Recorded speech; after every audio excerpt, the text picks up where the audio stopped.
యెహోవా నువ్వు చేసిన దానికి ప్రతిఫలం ఇచ్చును. దేవుడైన యెహోవా రెక్కల క్రింద సురక్షితముగా నుండినట్లు నీవు వచ్చితివి. ఆయన నీకు సంపూర్ణమైన బహుమానం ఇచ్చునని ఆమెకు ఉత్తరం ఇచ్చాను. స్తోత్రం చెప్పు. ప్రతిఫలం ఇవ్వాలన్నా బహుమానం ఇవ్వాలన్నా దేవుడిచ్చిందే గొప్ప.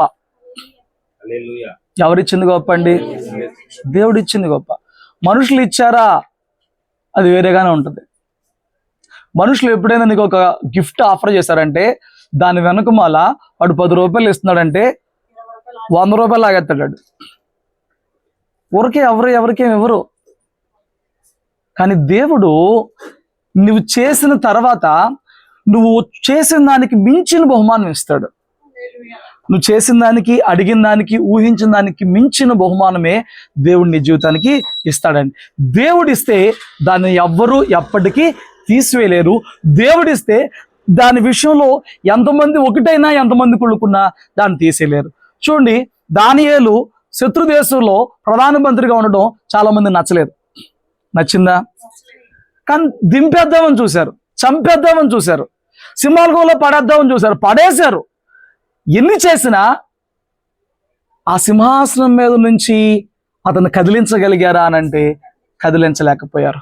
3 రాజులు మారారు, దానియేలు స్థానం మాత్రం అదే ప్లేస్లో. రాజులు అందరూ మారినా, రాజ్యాలు ఎన్ని మారినా, మాదీయ పారసిక రాజ్యం వచ్చినా తన స్థానం మాత్రం అక్కడ. ఎందుకంటే దేవుడు దానియేలు యవ్వన కాలంలో తన పవిత్రతను పరిశుద్ధతను కాపాడుకున్నందుకు హెచ్చించాడు. దేవుడు ఒక స్థానంలో పెట్టినాక, ప్రతిఫలం ఇచ్చినాక, బహుమానం ఇచ్చినాక అది మనుషులు ఎంతమంది ఏకమైనా దేవుడికి ఇచ్చింది తీసివేయలేరు. నీవు జ్ఞానంతోనో, కుట్రలతోనో, తెలివితోనో, అతి తెలివితోనో సంపాదించుకుంది ఏదైనా ఉందంటే అది ఎంతకాలం ఉంటుందో చెప్పలేం. కానీ దేవుడిచ్చింది ఏదైనా ఎవడూ తీసివేయలేడండి. అది గుర్తుపెట్టుకోండి. హల్లెలూయా. సో ఇప్పుడు మనుషుల్ని ఇంప్రెస్ చేసే ప్రయత్నం పక్కన పెట్టి దేవుడిని ఇంప్రెస్ చేసే ప్రయత్నం చేస్తా ఉంటే మంచిది. ఎవరిని ఇంప్రెస్ చేయొద్దు? మనుషుల్ని ఇంప్రెస్ చేస్తే ఏమండి, మనం ఒక చోట పని చేస్తున్నాం అనుకో, ఇప్పుడు ఆ మేనేజర్ ఉంటాడు, లేకపోతే ఆ గుమస్తా ఉంటాడు, వాడితో మనం రూడ్గా ఉండగలమా? దురుసుగా ఉండగలమా? హార్ష్గా ఉండగలమా? ఇస్తున్నాడు కాబట్టి నచ్చకపోయినా ఏమండి ఏం చేస్తాం? సచ్చినట్లు ఉంటాం. కానీ నేను చెప్తున్నాను, నీకు దేవుడు మంచి జ్ఞానమే ఇచ్చాడు, నువ్వు వాళ్ళని సంతోషపడుతున్నావులే, కానీ నువ్వు దేవుడిని సంతోష పెట్టగలగాలే కానీ ఏ మనిషిని సంతోషపెట్టాలన్న తపన నీకు అక్కర్లేదు. మంచిగా ఉండు అంటే నువ్వు మంచిగా ఉండు, కానీ వాళ్ళు సంతోషపెట్టాలని చెప్పని ప్రాకులాడాల్సిన కర్మ నీకు పట్టక్కర్లేదనమాట. వాళ్ళని సాటిస్ఫై చేయాలి అనే కర్మ నీకు పట్టక్కర్లేదనమాట. స్తోత్రం చెప్పండి. అందులో దేవుని మందిరంలో చేసే భక్తి గురించే కాదు, ఇంకా లోకంలో నీవు ఆయనలాగా జీవించాలి. మొదటిగా నీ కుటుంబం గురించి మాట్లాడుకున్నావు. ఎన్నో బంధాలు దేవుడు మనకి ఇచ్చాడు. ఒక మనిషి పురుషుడిగా ఉన్నాడంటే భర్తగా ఉంటాడు, అన్నగా ఉంటాడు, తమ్ముడుగా ఉంటాడు, కొడుకుగా ఉంటాడు, మనవడుగా ఉంటాడు, బావగా ఉంటాడు, మరిదిగా ఉంటాడు, అల్లుడుగా ఉంటాడు. ఎన్నో పాత్రలు నీ జీవితంలో నువ్వు పోషిస్తూ ఉంటావు. ఒక వ్యక్తి స్త్రీగా ఉన్నప్పుడు కూడా ఏమండి కూతురుగా, కోడలుగా, భార్యగా, అమ్మగా, ఇల్లాలుగా, ఏమండి తోడుకోడలుగా, ఏమండి ఎన్నో బాధ్యతలు పోషిస్తూ ఉంటారు. వీటి విషయాల్లో దుర్మార్గంగా ప్రవర్తిస్తూ, వీటి విషయాల్లో అన్యాయంగా ప్రవర్తిస్తూ, నీ ఇంటి వారందరినీ బాధ పెడుతూ దేవుని దగ్గరకు వచ్చి నువ్వు చేతులెత్తి బోలోమని ప్రార్థన చేసినా, నీ ఇంటి వారి దీవెన నీకు లేనప్పుడు నేను ప్రార్థన చేసినా ఉపయోగం లేదు. నీ ఇంటి వారి హృదయం నీ పక్షాన గాయం అయిపోయి, నీ ఇంటి వారిని బట్టి ఉసూరం అనుకుంటా కూర్చుంటే, నువ్వు మందిరంలో పొర్లు దండాలు పెడతా కూర్చుంటే దేవుని దగ్గర నుంచి నీకు ఎటువంటి ప్రతిఫలము దక్కదు. గుర్తుపెట్టుకో, నీకు ఇచ్చిన కుటుంబము దేవుడు ఇచ్చింది. ప్రతి బాధ్యత విషయంలో చాలా యథార్థంగాను న్యాయబద్ధంగాను నువ్వు ఉండాలి. ఆమేన్. మంచిది. తర్వాత మనం మాట్లాడుకుంటే మన ఇల్లే కాదు కండి, సమాజం కూడా ఉంది కండి. నొరలేరా? సమాజం ఉంది. నేను అన్నను కామన్గా ప్రతి క్రైస్తవుడు మైండ్లో సమాజంలో మన పాత్ర ఏంటనంటే ప్రతి ఓన్ని మార్చేయాలి. ఏం మారుతావు? కామన్గా సమాజంలో క్రైస్తవుడు నీ పాత్ర ఏంటంటే ప్రతి ఓన్ని యేసులోకి తీసుకొచ్చేయాలి. ఎలా తెస్తాను? ఇంటింటికి వెళ్తాను, కరపత్రాలు పంచుతాను, స్వార్థ చెప్తాను. ఏమండి ఎట్లా మారిపోయిందనంటే, ఎట్లా ఎమోషనల్గా ఒకరిని పట్టుకుని వాడు అనారోగ్యంలో ఉన్నప్పుడు, అప్పుల్లో ఉన్నప్పుడు, సమస్యల్లో ఉన్నప్పుడు వాడి దగ్గరికి వెళ్ళి వాడి ఎమోషనల్ టైంలో ఇదిగో నువ్వేసని నమ్ముకో నీ ఇంట్లో ఉన్న దెయ్యాలు పారేయమంటే వాడి దేవుడి దగ్గరకు వస్తాడండి. నీ పాత్ర లోకంలో నశించిపోతున్నాను రక్షించడానికి ఉపయోగపడడం కరెక్టే, ఫైన్, అది గుర్తుపెట్టుకుందాం. వాక్యంలో చెప్పాడు, నీ ముందు నశించిపోతున్నావు నీకు కనపట్టలేదా, వారు నువ్వు తప్పించవా, నాశనానికి పడుచున్న వారు నువ్వు తప్పించవా, ఈ సంగతి నాకు తెలియదు అనుకుంటే దేవుడు ఊరుకోడుగా, ఫైన్, మంచిది, దేవుడు ఊరుకోడు. నీ ముందు పాడైపోతూ నువ్వు చూస్తూ ఊరుకున్నావు అంటే దేవుడు ఊరుకోడు, ఫైన్, బాగుంది. అలాగని నాకు బీటెక్లో ఫ్రెండ్ ఉండేవాడు ఏలూరులో, నటరాజు అని చెప్పాను. ఒకరోజు వాళ్ళ ఇంటికి వెళ్ళాం. అరే నేను ప్రార్థనకి వెళ్ళాలరా అని చెప్పంటే నన్ను దింపాడు, బాగానే ఉంది. వాళ్ళ అమ్మ నన్ను ఎగతాళి చేసింది, వాడు నన్ను ఎగతాళి చేశాడు ప్రార్థన విషయంలో. మరీ ఎగతాళి కాదు, కొంచెం సటర్గా మాట్లాడాడు, ఫైన్. ఒక రోజున వాడు మాట్లాడుతూ క్రిస్టియన్ గురించి మాట్లాడుతూ వాడు చెప్పింది ఏంటంటే వాళ్ళ నాన్నగారికి ఎవరో పాస్టర్ గారు పరిచయం అయ్యాడంట. ఇప్పుడు ఆ పాస్టర్ గారిని ఇంటికి తీసుకొచ్చాడు, ఎందుకు సమస్యలు ఉన్నాయని చెప్పాను. సమస్యలు ఉన్నప్పుడు ఆ ఇంటికి వెళ్ళినప్పుడు యాక్చువల్గా వాళ్ళ యొక్క పరిస్థితి మనం వాళ్ళు ఎక్కడ నష్టపోతున్నారు, వాళ్ళు ఎందుకు నష్టపోతున్నారు, వాళ్ళు ఏదన్నా తప్పు చేశారా, మనం వీటి వైపు వెళ్ళాలి. ఈ పాస్టర్ వెళ్ళడం వాళ్ళ ఇంటికి వెళ్ళి ప్రార్థన చేసి అన్నాడంట, ఆ గోడ మీద చూపించాడు, ఆ బొమ్మలన్నీ ఉంటాయి, వాళ్ళు పూజ చేసుకునే ఉంటాయి అన్నాడంట, ఇవన్నీ సైతాన్లు తీసి పాడేయమనంటే ఆ కుటుంబ పెద్ద ఉన్న బాధలను బట్టి అనుకున్నాడంట, వాళ్ళ ఆవిడకి చెప్పి ఆమె పారేద్దామనంటే కుటుంబ పెద్దకున్న మనసు మరి పూజ చేసే ఆవిడకు ఉంటుందా, ఉండదు కదా. ఆవిడ అందనంట చాలే ఊరుగా అని చెప్పని భర్త మీద రివర్స్ అయిపోయింది. అంటే ఆయన ఉన్నప్పుడే మాట్లాడలా, వెళ్ళిపోయినాక ఏం పడేసేది నువ్వు అట్లాగని చెప్పని చేసిందండి. ఇప్పుడు ఆ తర్వాత వీళ్ళు యేసు దగ్గర రాకుండానే ఫైనాన్షియల్గా సెట్ అయ్యారు. ఫైనాన్షియల్గా సెట్ అవ్వడానికి కేవలం యేసు దగ్గర రావాల్సిన అవసరమే లేదు, ఏమండి, సెట్ అయిపోయారు. ఇప్పుడు అంటాడు, ఆ రోజు మీరు నమ్ముకోవాల్సింది మేము వీడిలాగా అయిపోయేవాడు, నాలాగా మేము వీడిలాగా అయిపోయేవాళ్ళం అని చెప్పని అంటున్నాడు. ఫైన్, నువ్వు నీలాగా అవడానికి నేను చిన్నప్పటి నుంచి సగం మమ్మల్ని మొక్కి మళ్ళీ సగం ఇటు మారినోడిని కాదు, నా తల్లిదండ్రుల నుంచి దేవుడు నన్ను అలా ఎన్నుకున్నాడు, బాగానే ఉంది. ఇప్పుడు నాకు అర్థమైంది ఏంటంటే ఆ రోజున వాడి సమస్యలో ఉన్నప్పుడు వాడి సమస్య కోసం నేనున్నా, నీ సమస్యలో నేను ప్రార్థన చేస్తా, నా దేవుడు నాకు ఇచ్చిన మనసును బట్టి నేను నీకు ఏదైనా చేయగలుగుతాను, కనీసం నీకు నీ బాధ చెప్పుకుంటాక నేను వినటానికి ఉన్నాను అని సపోర్ట్ ఇవ్వడం మానేసేసేసి వెళ్ళిపోయి ఈ పిచ్చి దేవుళ్ళు దెయ్యాలు భూతాలు పారేయమనంటే నువ్వు ఎలా సంపాదిస్తావు క్రీస్తు కొరకు ఒక ఆత్మని? అది విధానం సరైన విధానం కాదు. నీ జీవితం ద్వారా సమాజంలో నీ ప్రేమ ద్వారా, మాదిరి ద్వారా, బాధ్యత ద్వారా ప్రతి ఒక్కరిని నీ కుటుంబం అనుకున్నట్టు ద్వారా నువ్వు సంపాదించగలుగుతావు. నా మాటలు మీకు అర్థమవుతున్నాయా? చాలా బాగా అర్థం చేసుకోండి, ఏమండి. ఎందుకంటే ఇక్కడే క్రైస్తవ్యం చాలా ఫెయిల్ అయిపోతుంది అనమాట. చూడండి, ఒక రోజున ఒక పాస్టర్ గారికి ఒక ఎవరో ఫ్రెండ్ ఉంటే బాగా ఆర్థికమైన ఇబ్బందుల్లో పడిపోయాడంట. వాస్తవం చెప్పనా, రూపాయి ఉన్నప్పుడు ఉన్న స్నేహాలు, రూపాయి ఉన్నప్పుడు ఉండే బంధురేకాలు, రూపాయి పోయినాక ఉండరు. అన్నమాట అర్థమైందా? రూపాయి ఉన్నప్పుడు ఇంటి నిండా ఉంటారు, రూపాయి ఉన్నప్పుడు బెల్లం చుట్టూ ఏగల్లాగా ముసురుకుంటారు, రూపాయి పోయినాక నిన్ను ఎవడో చూడ్డో. అయితే క్రైస్తవులమైన మనము మన బంధువుల్లో, మన సమాజంలో ఆ స్నేహితులు ఎవరన్నా ఉన్నప్పుడు అలాంటి వాళ్ళకి నీ ఆస్తి రాసి ఇచ్చేయడమో, హామీ పత్రాలు పెడతామో, సంతకాలు పెట్టేయడమో, లేకపోతే నువ్వే అడ్డుండేసేసి లక్షలు ఇప్పించడమో చేయమని నేను చెప్పట్లా. మళ్ళీ నువ్వు వేరే లెవెల్లో వెళ్ళిపోమాక. కొంతమంది ఓవర్ యాక్షన్ చేస్తారు, సగం చేయరా బాబు అంటే, క్రాప్ చేయించారంటే గుండు కొట్టించుకొచ్చేస్తారు. వేరే లెవెల్లో చేయక్కర్లా, ఏమండి. నువ్వు మునిగిపోయాన్ని ఒడ్డెక్కించాల్సిన అవసరం లేదు. నీవు ఏమండి, అప్పుడు ఈ పాస్టర్ అంట ఫోన్ చేశాడంట, ఫోన్ చేసి ఎరా నీ పరిస్థితి ఇలా ఉందంట కదా, నేను నీకు ఏదో చేయాలనుకుంటున్నాను, ఏం చేయాలనుకుంటున్నావు, నాకు ఏమైనా డబ్బు ఏమైనా ఇస్తావా, నాకు ఏమైనా చేస్తావా అంటే చేస్తాను, నువ్వు అనుకున్నట్టు కాదు అన్నాడంట. మరేం చేస్తావు? నువ్వు అనుకున్నట్టు కాదు, మరేం చేస్తావంటే చదువు అయిపోయిన అమ్మాయి వాళ్ళ ఇంట్లో ఉందంట, మీ అమ్మాయికి నేను పెళ్లి చేసేస్తా అన్నాడు. నువ్వెట్ట పెళ్లి చేస్తావు? నేను అసలు అప్పుల్లో ఉంటే పెళ్ళి అంటే మళ్ళీ నాకు ఇంకా బరువే కదా, ఇప్పుడు పెళ్లి చేసి పంపించేస్తే నాకేంటి ఉపయోగం అని చెప్తున్నారంటే నేను కట్నం లేకుండా చేస్తాను. ఏం చేస్తాడంట? బాగుంది.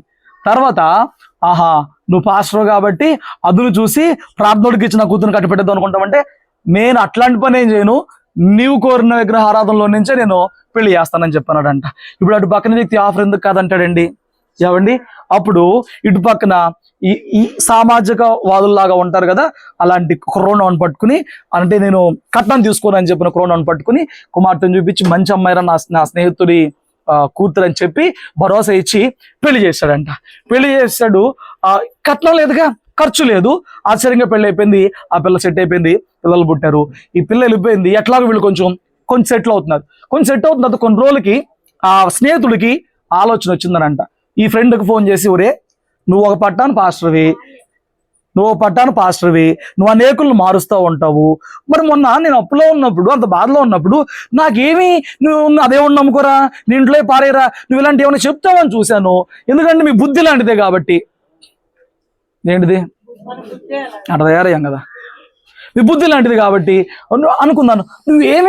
నువ్వేమీ ఇలాంటి చెప్పలేదురా, నువ్వు నాకు ఇలాంటి మైండ్ వాష్ పనులు ఏమీ చేయలేదురా, నువ్వు నాకు ఆశ్చర్యంగా నిజంగా నా కూతురు వెళ్ళిపోవడం నాకు ఈరోజు చాలా రిలీఫ్గా ఉంది, నా అసలు కల్లాగా ఉంది అని చెప్పాడట. అప్పుడు ఈ పాస్టర్ గారు చెప్తున్న మాట అంటే, ఒరే నా దేవుడు మతం మార్చమని చెప్పిన దేవుడు కాదురా, సాటి మనిషికి సాయం చేయమని చెప్పిన దేవుడు, సాటి మనిషిని మనిషిగా చూడమని చెప్పిన దేవుడు, సాటి మనిషి ఆపదల్లో ఉంటే భుజము కాయమని చెప్పిన దేవుడు నా దేవుడు ఉన్నాడు. మనము ఎవరిని సేవిస్తున్నామో పక్కన పెడితే మనందరూ మనుషులు, మనందరూ సహోదరులు, మనందరూ ఒక తల్లి నుంచి వచ్చిన వారు. ఏ తల్లి నుంచి వచ్చిన వారు? హవ్వలో నుంచి వచ్చిన వారు.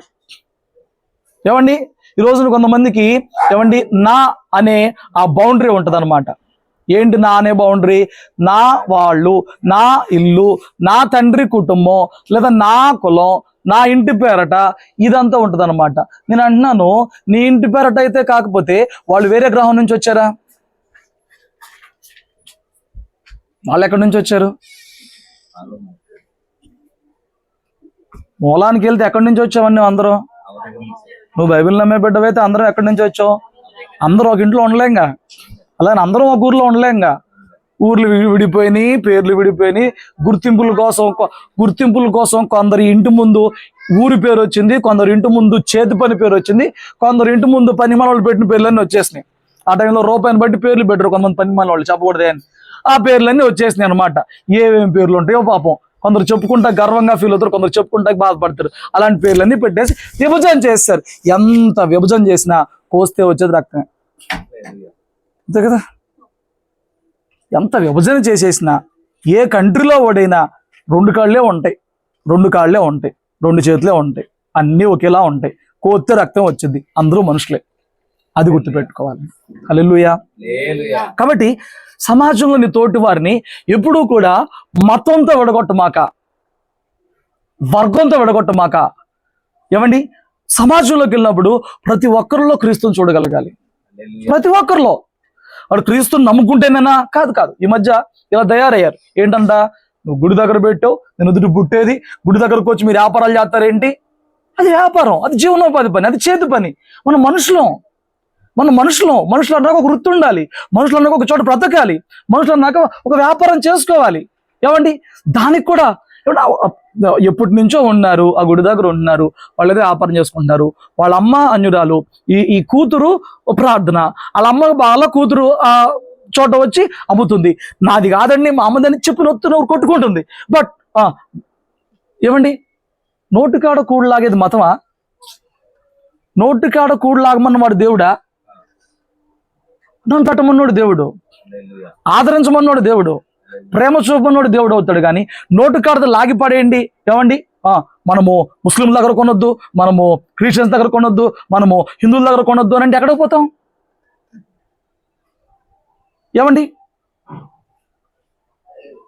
ఈ కులం దగ్గర వద్దు, ఈ మతం దగ్గర వద్దు అని అంటే ఏ కులం ఏ మతం టచ్ చేయని ఒక విషయం చెప్పు. నీ జీవితంలో నువ్వు తరించేది కానీ, కొనేది కానీ, తినేది కానీ ఏ మతం కులం ఇన్వాల్వ్ అవ్వని చెప్పు. అంత కలగా పులగమండి ఈ రోజున మనుషులందరూ. ఆ వ్యత్యాసం ఈ రోజున క్రైస్తవుడు కానీ, ఏమండి సంఘంలో కానీ, సమాజంలో కానీ చూపించడానికి వీలు లేదు. ఆ మాటలు పట్టుకోండి. సమాజం క్రీస్తు బిడ్డలలో క్రీస్తుని చూడగలగాలి.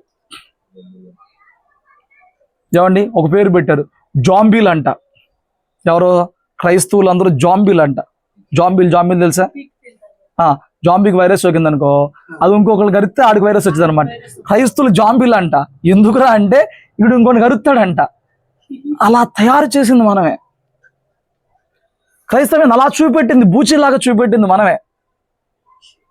క్రైస్తవ్యాన్ని బెదిరించేలాగా ఏమంటే ఏదో దూరం చేసేస్తున్నట్లు చూపించింది మనమే. క్రైస్తవ్యంలో ఎన్నో త్యాగాలు ఉన్నాయి, క్రైస్తవ్యంలో ఎంతో ప్రేమ ఉంది, ఎంతో సేవ ఉంది, ఎంతో చారిటీ ఉంది, ఎన్నో ఉన్నాయి. కానీ రోజు ఏమైపోయిందనంటే ఒకరిని టార్గెట్ చేయడం, వాడి ఎమోషనల్ వీక్నెస్ పట్టుకోవడం, వాడి ఇంట్లో జ్వరపడటం, ప్రార్థన చేయడం, దెయ్యాలు ఉన్నాయంటాం, పారేయమంటాం, వాడిని మార్చేస్తాం, వాళ్ళు అందరికీ దూరం చేస్తాం. పిచ్చి పనులు ఇవన్నీ. స్తోత్రం చెప్పు. ఈ రోజున మనం క్రైస్తవులంగా ఉన్నామంటే సమాజంలో ఉన్నవారు మనల్ని గమనిస్తున్నారు, సమాజంలో ఉన్నవారు మనల్ని చదువుతున్నారు, సమాజంలో ఉన్నవారు మనకన్నా ఎక్కువ, మనకన్నా అధికముగా ఈ లోకంలో క్రైస్తవుడు ఎలాగుండాలనే క్లారిటీ వాళ్ళు అధికంగా కలిగి జీవిస్తున్నారు. కాబట్టి వారి అంచనాలకు వాక్యానికి ఏమాత్రం తగ్గని లోకములో ఒక ప్రత్యేకమైన జీవనము మనం కలిగి తప్పక ఈ లోకంలో జీవించేవారిగా ఉండాలి. ఆమేన్. నువ్వు ఆదివారం మాత్రం బైబిల్ పట్టుకెళ్ళి మిగతా రోజుల్లో ఆ 6 రోజులు వాళ్ళ కళ్ళ ముందు కనపడే జీవితంలో వాక్యంలో నుంచి, బైబిల్లో నుంచి ఉన్న మాటలో ఏది నీ జీవితంలో కనపడకపోతే వాళ్ళు దేవుని దగ్గరకు రాకపోవడానికి ముఖ్య కారణం, మూల కారణం నీవు. వాక్యం చెప్తుంది, మీరు ఎవరినన్నా ఒకరిని అభ్యంతరపరిస్తే మీ మెడకు తిరగట్రాయి కట్టుకుని సముద్రంలో పడ్డం మేలు అని చెప్తుంది. నేనేమో వాళ్ళ మందిరానికి రావద్దని చెప్పలేదండి, ఎవడో చెప్పడో ఇండైరెక్ట్గా చెప్తారు. ఎలాగా? నేను మందిరానికి వెళ్ళాను, నా ఇల్లు చూడు, నేను మందిరానికి వెళ్ళాను, మా భార్యాభర్తలు చూడు, మేము మందిరానికి వెళ్ళాం, మా పిల్లలను చూడు, ఇట్లా చచ్చారు, నువ్వు వచ్చి మాత్రం ఏం బాగుపడతావు అన్ని ఇండైరెక్ట్గా చూపిస్తావు అనమాట. అది ఏమండి, నా మాట జాగ్రత్తను, దేవుడు మెచ్చే పని కాదు. కాబట్టి సమాజంలో జీవిస్తున్నప్పుడు మనం కొంచెం జ్ఞానము కలిగి ప్రవర్తించాలి. మనల్ని అందరూ చూస్తున్న జ్ఞానం కలిగి ప్రవర్తించాలి. ఇప్పుడు పెళ్లికి వెళ్తున్నాం అనుకో, ఇట్లా వెళ్ళిపోతావా? ఎవడో చూడండి, నాకు తెలిసినంత వరకు బాగా అయిన పెళ్ళి అయితే తప్ప, బాగా అయిన పెళ్ళి అంటే నీ అన్నదో, తమ్ముడిదో, అక్కదో, చెల్లిదో ఆ పెళ్ళి అయితే తప్ప ఇక మిగతా చోట్ల ఎవడదని దేకడం. ఎంత ఆరాటపడిపోతారంటే, ఏమండి ఈ పెళ్లి కన్నా ఇదేవా, బ్యాంకులో ఈ పెళ్లి కన్నా ఇదేవా, ఇది దేవా, ఇది దేవా, పెళ్లి కన్నా దేవా, నేను ఎవడ దేకడు అక్కడ చూడ్డం. అమ్మా చూపించుకోవాలి, నన్ను ఎవరో చూస్తారు, ఇది బాగా తెలుస్తుంది తప్ప పొద్దున్న లెగితే నీ ఇంటి పక్కల ఉండేవాళ్ళు 24/7 నీ జీవితాన్ని, నీ మాటలను, నీ క్రియలను, నీ ఆలోచనలు, నీ ప్రవర్తనను చూసి దాన్ని బట్టి నీ దేవుణ్ణి దూషిస్తున్నారని చెప్పి నీ జ్ఞానం నీ రాకపోతే ఎట్లా? మునుబట్టి కాదా దేవుని నామం అన్యజనుల మొదట దూషించబడుతున్నాం. రోమపత్రికలో పౌలు రోమ సంఘానికి మాట్లాడుతున్నాడు. ఒకవేళ మనల్ని బట్టి అయితే మనం ఎంత కీడు అనిపించాలి. నేను అంటున్నాను, సమాజంలో నీ ప్రవర్తన ఎలా ఉంది చూడండి. మీకు ఒక విషయం చూపిస్తాను. ఒకసారి నిర్గమాకాండ 23వ అధ్యాయం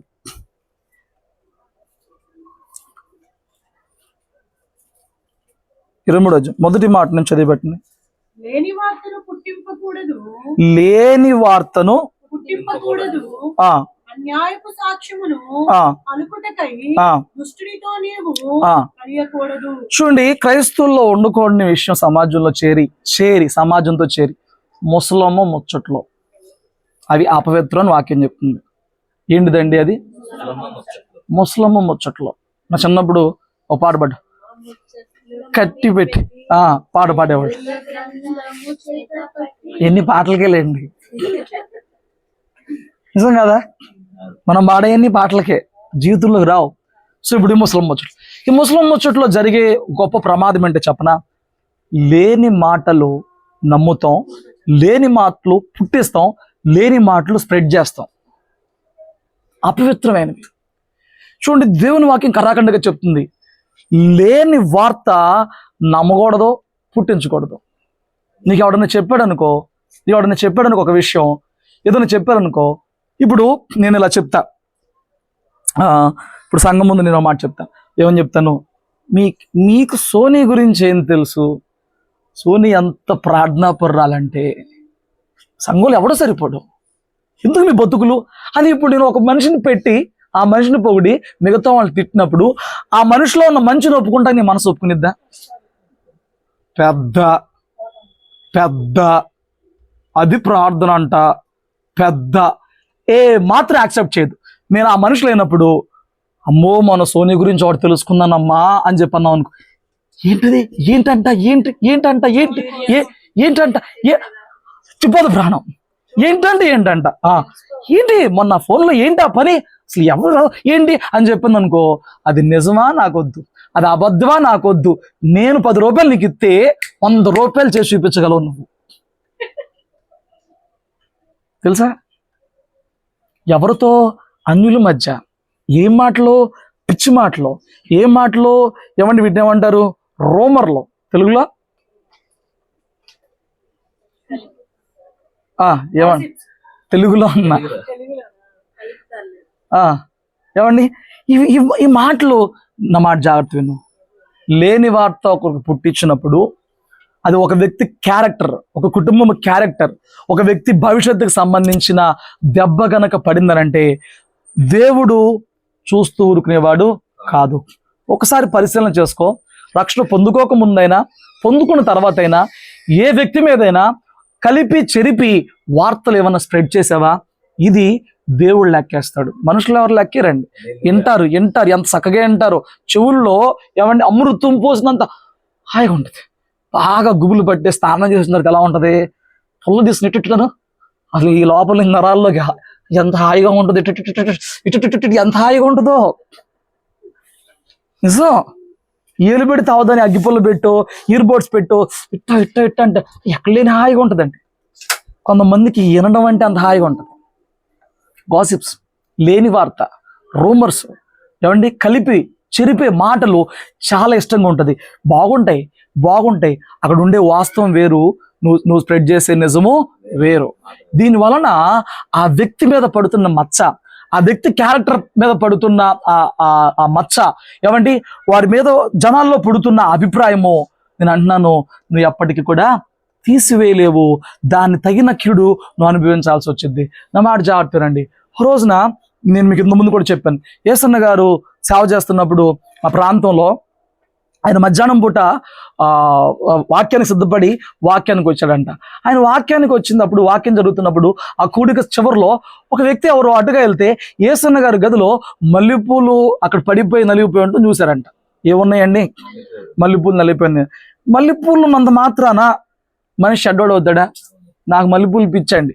ఎందుకనంటే ఈ సమ్మర్లో హీట్ వల్లే కానీ మానసికంగా ఉన్న టెన్షన్ అంతా మల్లెపూలు వాసన చూసినప్పుడు మనకు రిలీఫ్ వచ్చింది. సైన్స్ అది. సో పద్మాంటి వాళ్ళ ఇంట్లో ఎంత చెట్టు ఉంటుంది, ఎవరో కోసుకోరు. ఆవిడ ఇంట్లో ఎవరో ఉండరు అనమాట. నేను వెళ్ళినప్పుడల్లా ఒకటి పీక్కుని వాసన చూస్తా ఉంటే పట్టుకెళ్ళాను, కవడేసి ఇచ్చింది.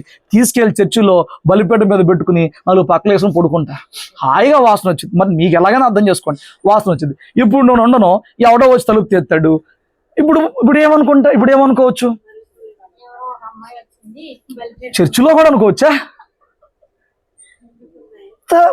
ఎంత చీప్ మెంటాలిటీ అయితే అలాంటి మనస్తత్వం వచ్చిందండి. నీ ఉద్దేశం బట్టే నీ ఎదుటి వ్యక్తిని ఊహించుకుంటావు, నీ మైండ్ బట్టే, నీ మెంటాలిటీని బట్టే. ఈ విషయం ఎవరో చూసి యేసన్న గారు ఏదో మంచోడు అనుకున్నావు, ఆయన ఇలాంటి పనులు చేస్తానని చెప్పని స్ప్రెడ్ చేశారంట. స్ప్రెడ్ చేసేసిన తర్వాత ఆ తల్లి స్ప్రెడ్ చేసేసిన తర్వాత అదంతా అయిపోయిన తర్వాత ఈ వార్త స్ప్రెడ్ అయితే మంచోడు అనుకుని వస్తున్నావు, ఇలాంటోడా అని చెప్పని 200 మంది ఉండాలి సంఘం కాస్త 30-20 మందికి వచ్చేసారు. ఏం జరిగిందో వాస్తవం తెలియదు. కొన్ని రోజులకి తెలిసింది. తెలిసిన మచ్చబడినోడు వచ్చి చెప్తాడని అంటాడండి. అన్నా నేను వెళ్ళలేదన్నా బాబు అని అంటే దీని చెప్పిన మాట ఎవడంటాడండి? నేను ఒకడు మంచోడు అని పళ్ళ గుర్తు చెప్పిన ఇంతానికి ఇష్టపడదే చెప్తున్నా. ఇప్పుడు నేను కనుక సోని అంత ప్రార్థనా పరులు ఇంకోటి లేదు అని చెప్పానంటే అది వినటానికి ఎక్కదు చెవుల్లోకి.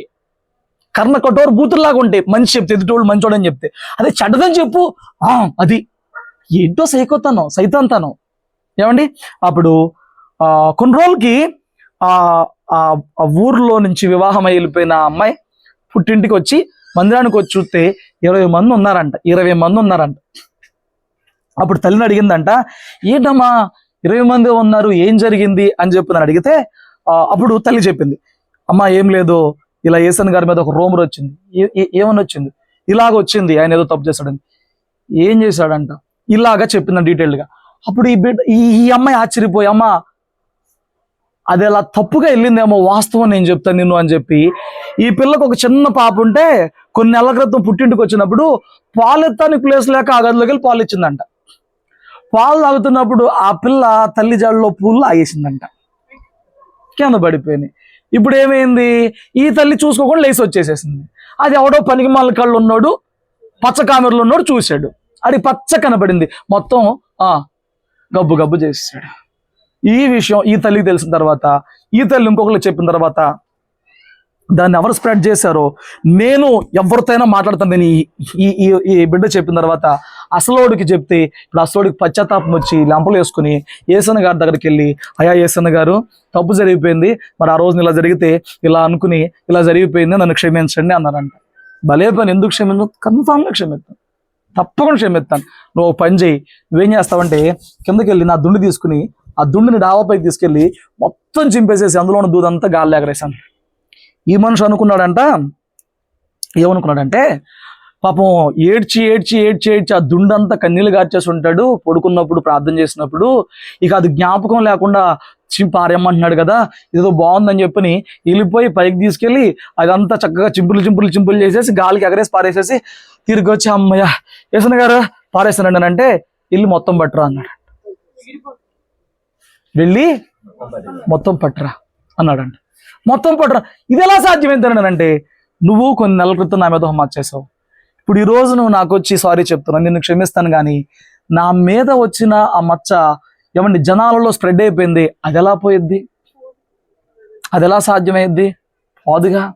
నువ్వు కలగజేసిన నష్టం అంత గొప్పది. నేను అంటున్నాను నా దగ్గరకు వచ్చి ఒక వ్యక్తి, నీకు తెలుసా వాళ్ళిద్దరి మధ్య ఎఫ్ఐఆర్ నడుస్తుందని చెప్పినానంటే, అయి ఉండొచ్చు నా కళ్ళతో చూడండి, నేను నమ్మను. వాస్తవమే నాకు తెలుసు, బట్ ఆ మనిషికి నేను ఇచ్చిన రిప్లై ఒకటి, అయి ఉండొచ్చు నా కళ్ళతో నేను చూడండి, నమ్మను. ఇలాంటి తొందరపడి ఎప్పుడు కూడా జడ్జ్ చేయకూడదు. పరీక్షలో 2 మార్కులు అటు ఇటు వేసినా పర్లేదు కానండి, మనిషి మీద వేసే మార్కులు, క్యారెక్టర్ మీద వేసే మార్కుల్లో మాత్రం ఎప్పుడూ తొందరపడద్దు. నువ్వు తొందరపడి ఒకరి క్యారెక్టర్ని చీప్గా ఎంచుతున్నావంటే నువ్వు చీప్ మెంటాలిటీ, నువ్వు చీప్ వ్యక్తివి.